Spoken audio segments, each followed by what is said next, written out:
ऊपर बादल गरज रहे हैं और नीचे बारिश की हल्की हल्की बूंदें धीरे से कार्तिक के आंसुओं को मानो धो रही हो।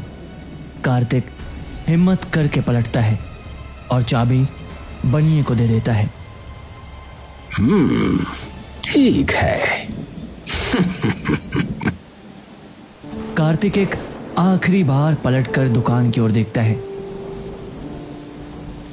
और अंगार से भी गर्म और कठोर आंसुओं का एक घूंट चुपचाप पी लेता है। माफ करना पापा, माफ करना। आपकी इज्जत, आपकी मेहनत मैंने मिट्टी में रोल दी। माफ करना। कार्तिक चुपचाप बिना किसी से बात करे, यहाँ तक कि बिना किसी से भी नजरें मिलाए अपने घर की ओर चलता जाता है। अरे देख, ये तो देवकी का बेटा है ना? हाँ, अरे इसी ने तो अपने बाप की इतनी अच्छी भली चलती परचून की दुकान बंद करा दी। हाँ तो अच्छी भली चल तो रही थी दुकान, बाप के मरने पर यही शाना बना होगा कि नई चीजें बेचकर पैसा कमाऊंगा। लगवा दिए ना दुकान पे ताले। कार्तिक सबके कड़वे बोलों को अनसुना कर और मन के तूफान को समेट चुपचाप अपने घर लौट आता है। घर पे उसकी माँ एक चारपाई पर बैठी उसका इंतजार कर रही होती है। आ गया बेटा? जी माँ, आ गया। दे दी चाबी उसे। ये सुनते ही कार्तिक की आंखों से आंसू छलक आते हैं और वह शर्मसार होकर अपना सिर छुपा लेता है। उसकी माँ उसके सिर पर हाथ फेरने लगती है। कोई बात नहीं, सब ठीक हो जाएगा।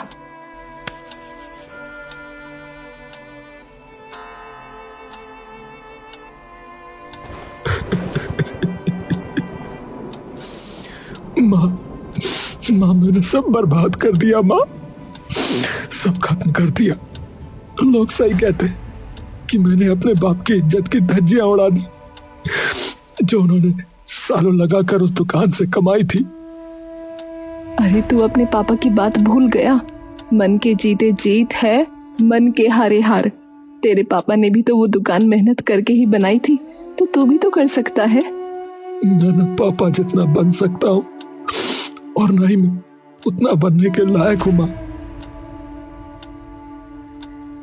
किसने कहा कि तू पापा जितना बन? ये तो कभी तेरे पापा ने भी नहीं कहा। वो पता है क्या कहते थे तुझे देखकर? क्या कहते थे? कि तू उनसे भी बड़ा आदमी बनेगा एक दिन, जिसकी इज्जत सिर्फ उसके परिवार में नहीं बल्कि पूरे गांव में होगी। कार्तिक ये सुनते ही एकदम बिखर जाता है और अपनी माँ के सीने से चिपक कर रोने लगता है। शाम ढल जाती है लेकिन कार्तिक चुपचाप अभी भी अपने बिस्तर पर ही लेटा होता है। तभी उसकी माँ वहां आती है। ए बेटा, चल उठ भी जा और जा एक बार भैरव के मंदिर पे प्रसाद चढ़ा। आज रविवार है, जा। अच्छा होगा आज भैरव पर जाना, और क्या पता कि तेरी मन्नत सुन ही ले आज प्रभु।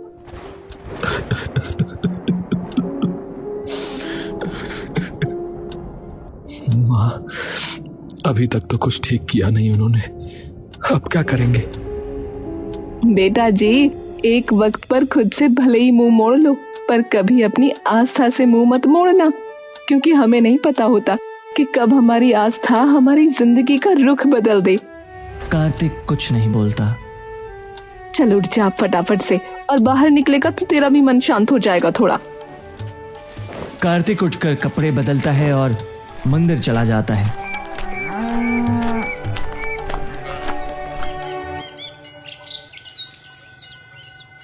कृपा करो प्रभु, कृपा करो। न कोई रास्ता दिख रहा है और न ही कहीं कोई रोशनी। ये अंधेरा अब और गहराता जा रहा है प्रभु। कुछ तो करो प्रभु, कोई तो रास्ता दिखाओ। तभी पीछे से कुछ गांव वालों की आवाज उसके कानों में पड़ती है। अरे बाप का धंधा चौपट करवा के यहाँ खड़ा है नालायक मजे से, बेशरम कहीं का। अरे सही में बेचारा इतना भला आदमी था, है इसका बाप। वो भी ऊपर बैठा रोता होगा इसके कर्मों की वजह से भैया है। ए भैया, ऐसा बेटा जो है ना भगवान किसी को ना ही दे तो अच्छा है। हाँ। गांव वालों के शब्द तीर की तरह कार्तिक के सीने में जा घुसते हैं। कार्तिक रोता हुआ मंदिर से भाग निकलता है और कई देर तक बिना रुके बिना थके बस आंखों में सूखे आंसू लिए और मन में पीड़ा का ज्वार समेटे बस दौड़ता जाता है, दौड़ता जाता है, दौड़ता जाता है। सांसें उखड़ी हुई, पैर बिल्कुल पत्थर से सख्त, लेकिन कार्तिक रुकने का नाम तक नहीं ले रहा था। कार्तिक बिना एक पल के लिए भी कुछ सोचे सीधे अपने गांव से कुछ दूर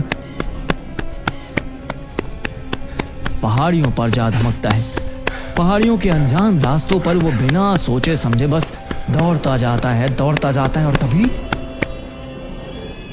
उसे अपने सामने एक विशाल दरवाजा दिखता है। उस दरवाजे को देखते ही कार्तिक एकदम से रुक जाता है।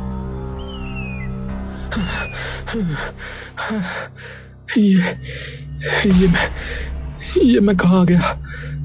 ये क्या है? तभी इस द्वार से एक आवाज आती है।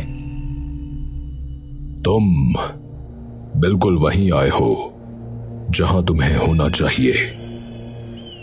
कार्तिक आवाज सुनते ही एकदम से सहम जाता है। कौन है? कौन है? डरने की कोई जरूरत नहीं है। मैं भी उतना ही भटका हुआ हूं जितने कि तुम। पर आप हो कौन? तुम्हारी तरह ही हूं, जिंदगी से हार चुका। आपको कैसे पता? तुम ये दरवाजा खोलो और अंदर आ जाओ। कार्तिक जाकर वो दरवाजा खोल देता है और अंदर चला जाता है।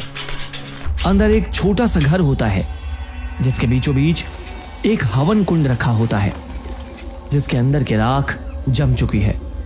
दीवारों पे जाले लगे हैं। जमीन पर कहीं तो सिंदूर तो कहीं चूड़ियां टूटी पड़ी हैं और हवन कुंड के पास कुछ बालों का गुच्छा एक लाल धागे से बंधा हुआ है। ये क्या है? और अंदर आओ। कार्तिक आवाज सुनकर और अंदर चला जाता है और जाकर एक कमरे के अंदर घुस जाता है। वो कमरे में जाकर देखता है कि अंदर एक कबूतर एक पिंजरे में बंद है और वो पिंजरा एक खुली खिड़की के बगल में रखा है।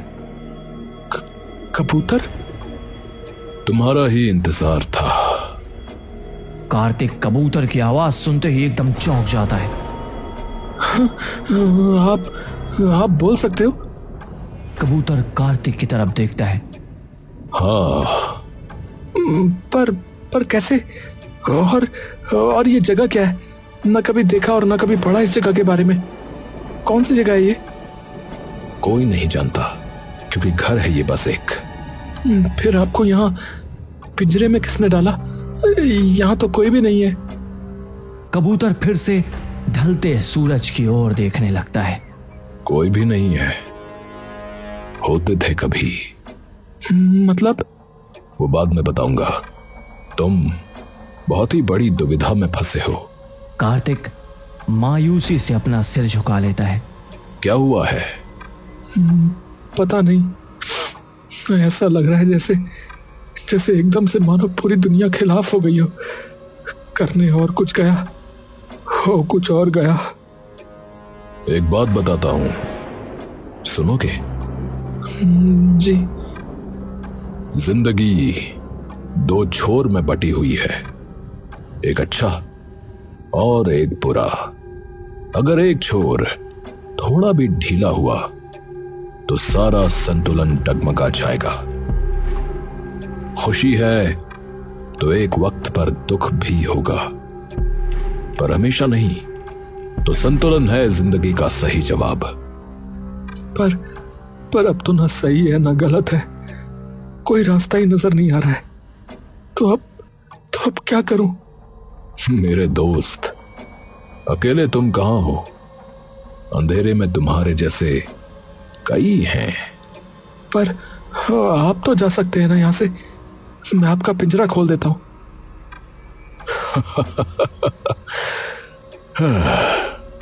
इतना आसान होता तो कब का जा चुका होता। तो क्या तरीका है? तुमने जैसे ही इस घर में कदम रखा वैसे ही तुम्हारी और मेरी तकदीरें एक साथ जुड़ गई। पर अब एक मौका आखिरकार आया है मेरे पास और तुम्हारे पास भी अपनी किस्मत बदलने का। किस्मत? पर कैसे? तुम्हें एक खेल खेलना होगा। खेल? कौन सा खेल? जीवन का तराजू, जिसके 3 स्तर होंगे जो कि परखेंगे तुम्हारे संतुलन को। हर स्तर को पार करने पर तुम्हें एक कीमती चीज मिलेगी। तुम अगर चाहो तो बीच खेल में अपने घर भी वापस जा सकते हो। अब जाओ, जिस दरवाजे से आए हो उसी दरवाजे से बाहर निकल जाओ। पर आपने अभी भी नहीं बताया कि आप यहां फंसे कैसे? खेल के अंत में सब पता लग जाएगा। ठीक है। कार्तिक वापस उस गेट से बाहर निकल जाता है। वह धीरे से कमरे में प्रवेश करता है।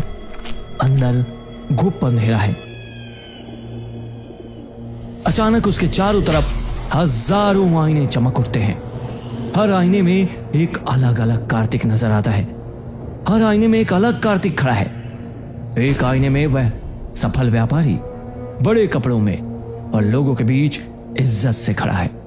दूसरे में एक शानदार कोठी के सामने अपनी मां के साथ हंसी खुशी जीवन जी रहा है।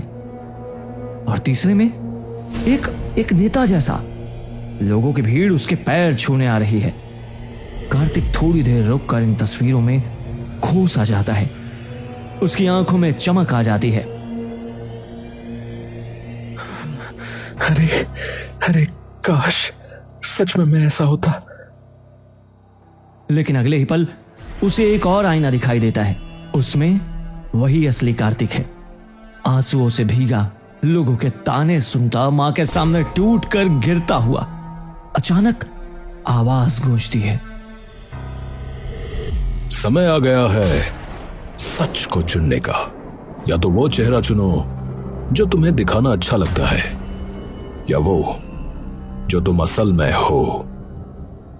झूठ को चुनोगे तो तुम्हें शान शौकत जरूर मिलेगी, पर अंदर से तुम सदा के लिए खो जाओगे। कार्तिक के पैर थर्रा जाते हैं। उसके हाथ ठीक उस आईने की तरफ बढ़ने लगते हैं जहां वह अपने पिता से भी बड़ा व्यापारी बना हुआ है। वह पल भर के लिए रुक जाता है।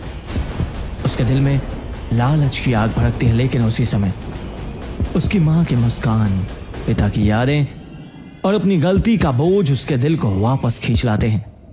कार्तिक धड़कती सांसों के साथ असली आईने के पास जाता है। आंसुओं वाले अपने ही चेहरे को चुनता है। तुरंत सारे आईने टूट जाते हैं। अंधेरे को चीरती हुई एक रोशनी के बीच एक संदूक खुद ब खुद खुल जाता है। अंदर चमक रहे सोने के सिक्कों के साथ एक छोटा आईना रखा होता है, याद दिलाने के लिए कि अब तक अपनी हार, अपने दुख, अपनी खामियां वो अपना नहीं लेता, तब तक वो अपनी खुशियों की तरफ आगे नहीं बढ़ पाएगा। कार्तिक अगले कमरे में कदम रखता है। सामने 2 लंबे पुल हैं और उनके बीच बस गहरा अंधेरा। दाएं पुल पर सोना चांदी का संदूक रखा है जो तेज रोशनी से चमक रहा है, और बाएं पुल के बीच में कुछ लोग खड़े हैं, वही गांव के लोग जो हमेशा उसका मजाक उड़ाते रहे। अरे अपने बाप की इज्जत बर्बाद करने वाला। हाँ, अरे बाप की अच्छी भली दुकान बंद करवा दी। पूरे खानदान का नाम मिट्टी में मिला दिया इसने। हाँ, बेशरम कहीं का। अचानक आग के शोले धीरे धीरे उन्हीं लोगों की तरफ पीछे से बढ़ने लगते हैं। उनके चेहरों पर डर और चीखें गूंज रही हैं। तभी एक आवाज गूंजती है, समय कम है, अगर तुम खजाना चाहते हो तो दौड़कर संदूक ले लो, लेकिन अगर तुम उन लोगों को बचाने गए तो तुम्हें वो धन संपत्ति फिर कभी नहीं मिलेगी, और धन संपत्ति अगर मिल गई तो फिर कभी हारना नहीं पड़ेगा तुम्हें। कार्तिक मुस्कुराता है।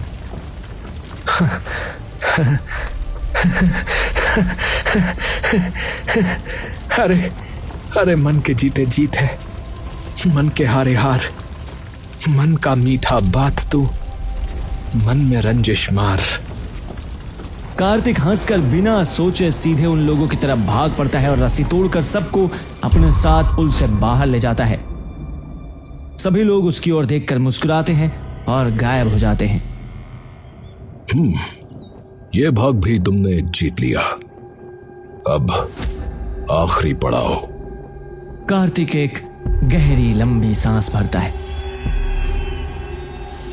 आखिरी पड़ाव बहुत कठिन होने वाला है और ऐसा भी मुमकिन है कि उसमें तुम्हारी जान भी चली जाए, तो सोच समझ कर आगे बढ़ना। अब तो मेरे पिता का साहस मेरी नसों में दौड़ गया है, तो अब जो आए आ जाए। कार्तिक आगे कदम बढ़ाता है और अगले कमरे में चला जाता है और जाते ही देखता है कि सामने एक अनंत समुद्र फैला है। आसमान काला, बिजली चमक रही है, लहरों की गर्जन आसमान चीर रही है। दूर समुद्र के बीच एक चमकता हुआ संदूक नजर आता है जो लहरों के बीच एक छोटी सी चट्टान पर रखा है। अचानक आवाज गूंजती है। यह है तुम्हारा आखिरी पड़ाव। बीच समुद्र और ऐसे खौफनाक तूफान में तुम्हें उस चट्टान पर रखे उस संदूक तक पहुंचना होगा।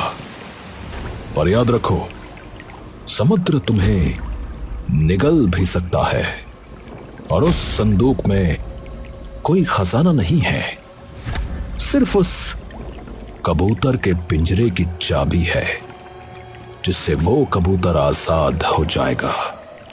तो तुम अभी भी वापस जा सकते हो, क्योंकि तुम्हारे पास पहले से सोने के मोहरों का संदूक है जो तुमने पहले पड़ाव में जीता था। कार्तिक कुछ पल खामोश खड़ा रहता है, फिर अपनी मां की मुस्कान और कबूतर की आंखें याद करके वो जवाब देता है। मेरी मां कहती थी कि जब कोई भरोसा करके आपका हाथ थामे ना, आपकी मदद करने के लिए, तो कभी भी उस इंसान का हाथ सूना मत छोड़ना। जब उसको आपकी जरूरत हो, तो अगर मैं ये सब कुछ ले भी गया तो अपनी मां से नजरें नहीं मिला पाऊंगा, क्योंकि मुझे अंधेरे से बाहर उसी कबूतर ने निकाला है और अब मेरी बारी है उसे उसके अंधेरे से बाहर निकालने की। वो समुद्र पे रखी एक छोटी सी लकड़ी की कश्ती लेकर समुद्र में उतर जाता है। लहरें उसे जोर से टकराती हैं, हर लहर उसे डुबाने की कोशिश करती है।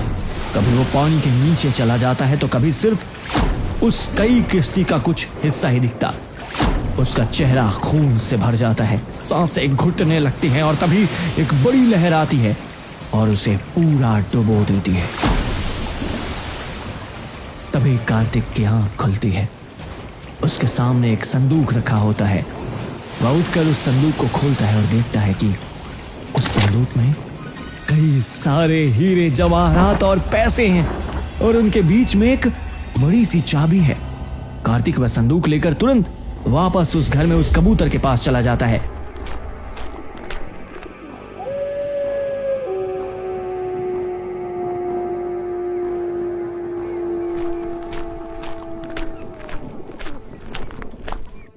अरे अरे, तुमने कर दिखाया, तुमने कर दिखाया।